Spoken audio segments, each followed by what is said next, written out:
আকাশে যা আছে জমিনে যা আছে সব আল্লাহ, সব কার? আল্লাহ পাকের। সুতরাং কিসের অহংকার, কিসের মাতবাড়ি? মানুষ পেছনের কথা ভুলে যায়, মুঠেই চিন্তা করে না। একটু আগে যারা ক্ষমতায় ছিল আজকে তারা ক্ষমতা হারা, আজকে যারা ক্ষমতায় এলো তারা আবার ক্ষমতা মস্তদে বসে দুনিয়ার সব বিপদ আপদ ভুলে যায়। কি করে আরো বেশি লুটপাট করা যায়, আরো বেশি মানুষকে শোষণ করা যায়, মানুষ এই চিন্তাই করে। অহংকারে ক্ষমতার দর্পে ফেটে পড়ে, চিন্তা করে না পেছনের কথা। আল্লাহ রাব্বুল আলামিন বলেন, যারা নাকি মুমিন বান্দাদের বিনয় এবং বিনম্রতা তাদের মধ্যে সৃষ্টি হয়ে যাবে, তার কারণ হলো আল্লাহ পাক বলেছেন, ওয়ালা তামশি ফিল আরদি মারহান ইন্নাকা লান তাখরিকাল আরদা ওয়া লান তাবলুগাল জিবালা তুলা।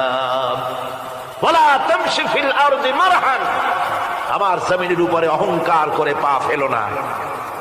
তুমি কি পারবে অহংকার করে আমার জমিনটাকে ফাটাই দিতে? কি বলেন, পারা যাবে? অহংকার করে জমিনের উপরে লাথি মারেন জোরে, জমিন ফাটবে? ফাটবে না, আপনার পা ছিঁড়ে যাবে।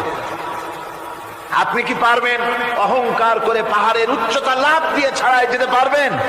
তাও পারবেন। সুতরাং আল্লাহ পাকের উপরে ঈমান আনলে পরে তাদের মাথা এভাবে নত হয়ে যায়, অহংকার তাদের মধ্যে জায়গা পায় না। অহংকার কিসের? কিসের অহংকার তোমার?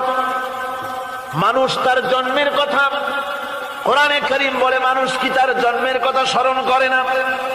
তোমার তো এমন অবস্থা ছিল, দুনিয়ায় উল্লেখযোগ্য বিষয়বস্তু হিসাবে তুমি পরিগণিত ছিলে না। তুমি হচ্ছ, তোমার জন্মের উৎস কথা হচ্ছে এক ফোঁটা নাপাক পানি, এমন নাপাক পানি যা শরীর থেকে নির্গত হলে পরে গোসল করা ওয়াজিব হয়ে যায়। এমন এক ফোঁটা নাপাক পানি যার জন্মের উৎস, তার আবার অহংকার কিসের?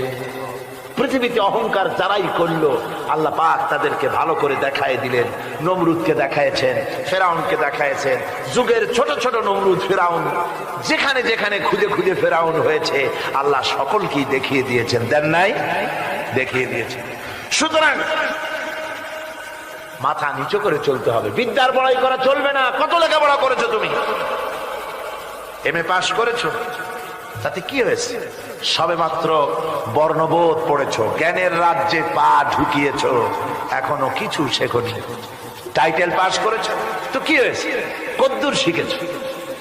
নিউটনের মতো মানুষ মৃত্যুর সময় বললেন, জ্ঞান সমুদ্রের বেলাভূমিতে দাঁড়িয়ে সামান্য বালু কণা নিয়ে নাড়াচাড়া করলাম, অথই সমুদ্রের কিছুই দেখতে পারলাম না। শেখ সাবির রহমতুল্লাহ আলাইহি ইন্তেকালের সময় বলেছেন, মালুম শোধ কি হিচ মালুম না শোধ, সারা জীবন সাধনা করে বুঝিলাম ইহা যে কিছুই বুঝিলাম না। এগুলি হচ্ছে জ্ঞানীদের কথা। আর কোন রকম ইউনিভার্সিটির বারান্দা দিয়ে 3-4 দিন হাঁটছে, কয় যে সব বুঝি। কি বুঝছো? কয় দেয়ার ইজ নো গড, স্রষ্টা বলতে কেউ নেই। পাগল কি আর গাছে ধরে মিয়া? সুতরাং বিদ্যার বড়াই চলবে না, স্বাস্থ্যের বড়াই চলবে না, অর্থের বড়াই চলবে না। অর্থের বড়াই করবে, কত অর্থ তোমার হয়েছে?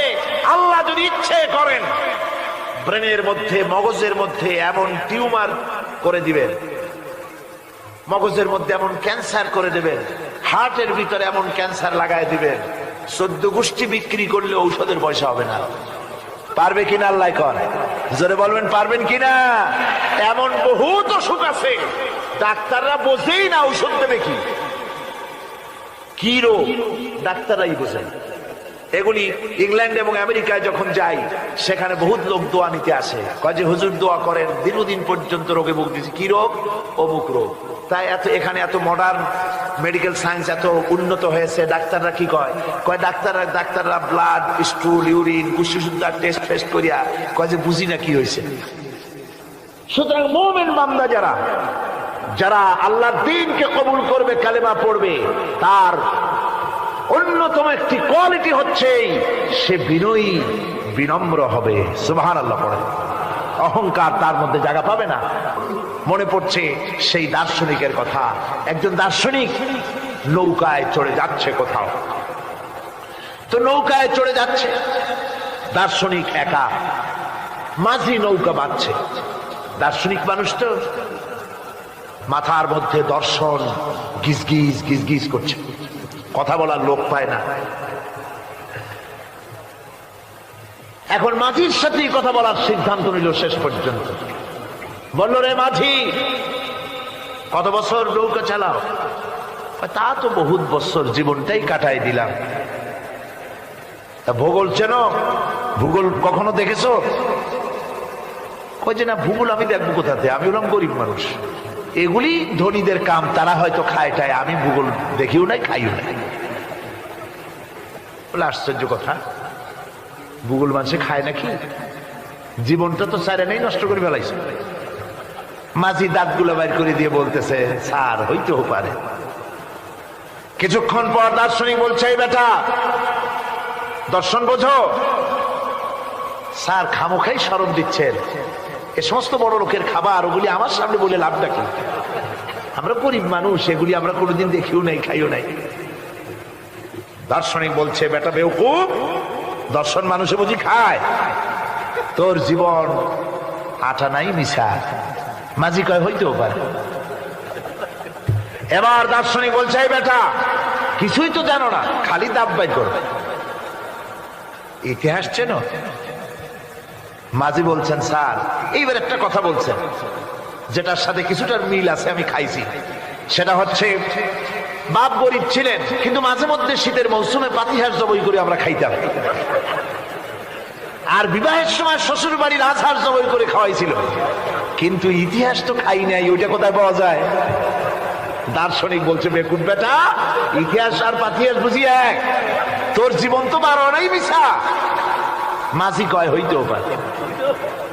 কিছুক্ষণ পর উত্তর দিকে কালো মেঘ উঠেছে, আকাশ থমথমে ভাব, নদীর ভিতরে তুফান সৃষ্টি হয়েছে। মাঝি বলছে, স্যার সাঁতার জানেন? কয় যে না মাঝি, সাঁতার তো জানি না।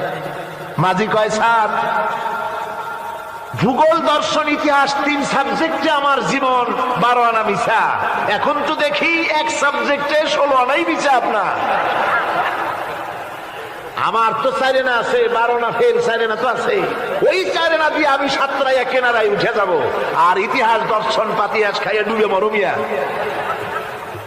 এবার দার্শনিক বলছে, আরে মাঝি, মানুষকে এরকম নৌকা ডুবে মরে নাকি? কয়, মরে না। আমার বাপ এই নৌকার মাঝি ছিল, তারপরে এই নৌকা বাইতে বাইতে আমার বাপ এই নৌকার মধ্যে মরছে ডুবে। আচ্ছা, তোমার দাদা? আমার দাদাও মাঝি ছিল, এই নৌকা বাইতে গিয়ে সেও মরছে। তোমার নানা? আমার নানাও এরকম নৌকা বাই এরকম মাঝি হয়ে মরছে।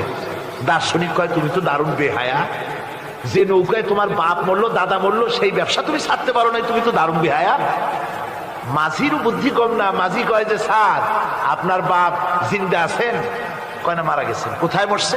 ঘরের মধ্যে খাটের উপরে চিত হইয়া আরামসে মারা গেছেন। আপনার দাদা? বলে তিনিও ঘরের মধ্যে বাস, ওইখানেই ঘরের মধ্যেই মারা গেছেন, খাটের উপরে। আপনার নানা? উনিও ঘরের মধ্যে চিত হয়ে আরামসে মারা গেছেন।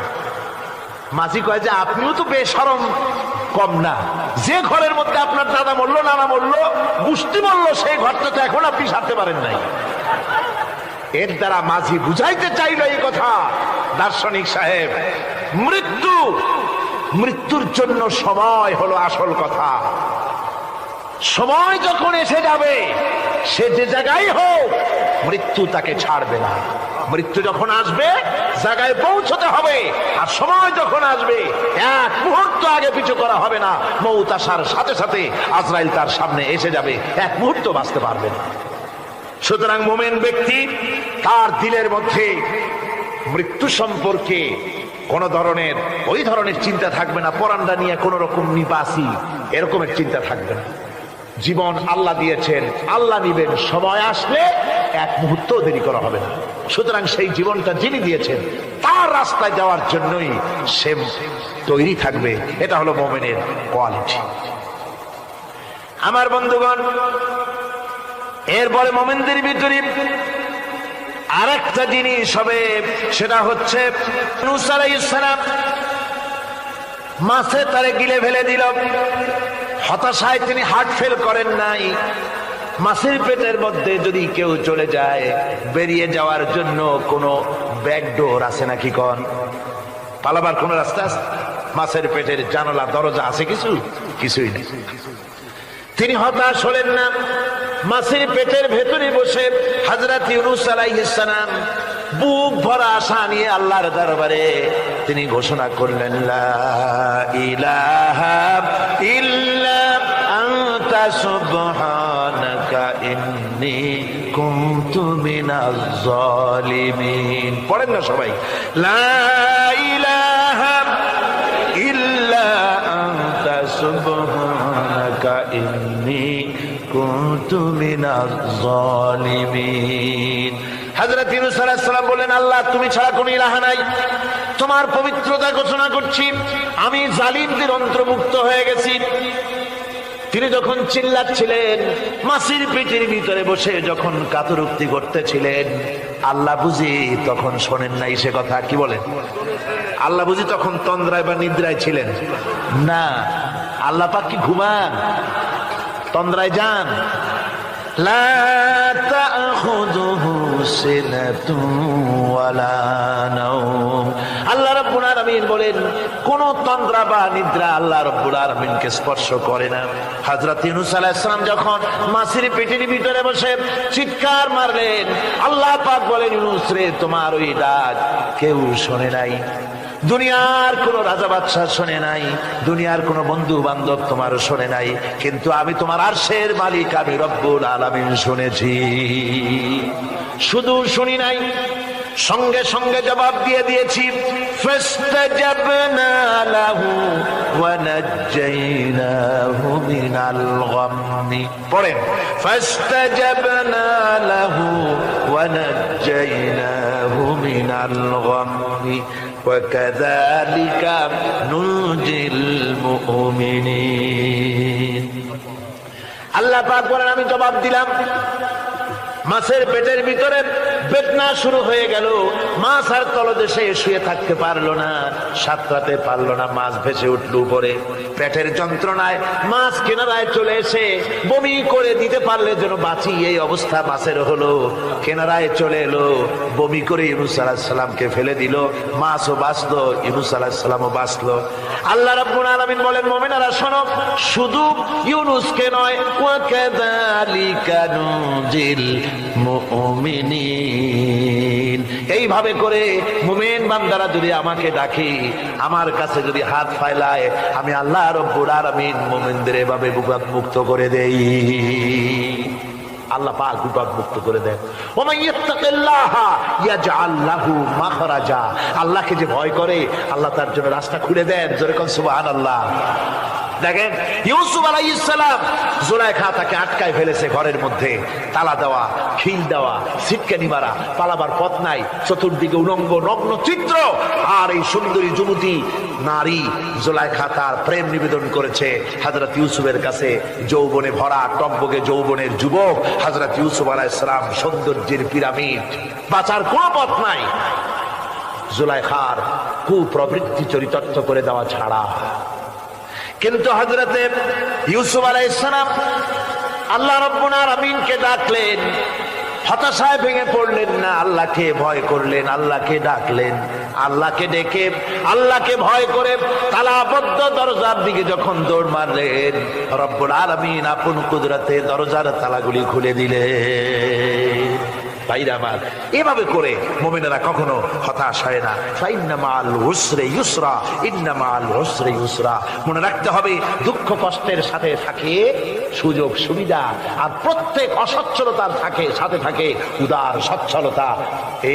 এর কোনো বিপরীত কখনই হয় না। আল্লাহ রাব্বুল আলামিন এইভাবে করে